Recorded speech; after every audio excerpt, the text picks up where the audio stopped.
Finally guys finally I did it. ఏం చేసినావు అక్క అంటే, ఏం లేదురా బాబు సిక్ లీవ్ తీసుకున్నా. అంటే మనం కష్టజీవి కదా, సావు బతుకులున్నా కూడా దన ఉరుకుతాం కదా, అలాంటి మనిషిని మొత్తానికి సిక్ లీవ్ తీసుకోవాల్సి వచ్చింది. అయిపోయి రాత్రి గోళీలు వేసుకొని దుప్పట్ల మీద దుప్పట్లు కప్పుకొని వండుకుంటే పొద్దున ఎప్పుడు లేచినా కూడా నాకు అసలు హోష్ లేదన్నమాట.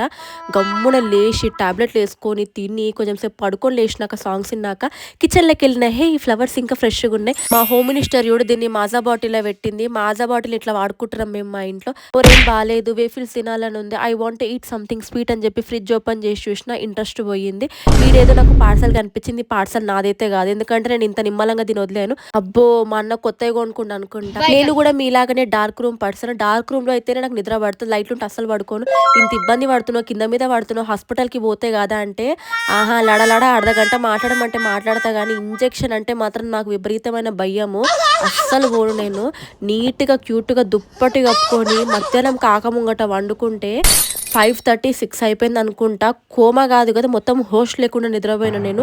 మంచిగా ఒక అల్లం చాయ్ పెట్టించింది మా మమ్మీ నాకు. కమ్మగా తాగినాక ఆఫ్టర్నూన్ లంచ్ కూడా తినలేను. పొద్దున తిన్న 2 ఇడ్లీలు. నేను పెద్ద పునుగుల పర్సన్ కాదు కానీ పునుగులు తిన్నా. ఈ స్వెటర్ స్పాన్సర్ మా అన్న అన్నమాట. కొంచెం వెచ్చగా ఉంటుంది కదా అని వేసుకున్నా.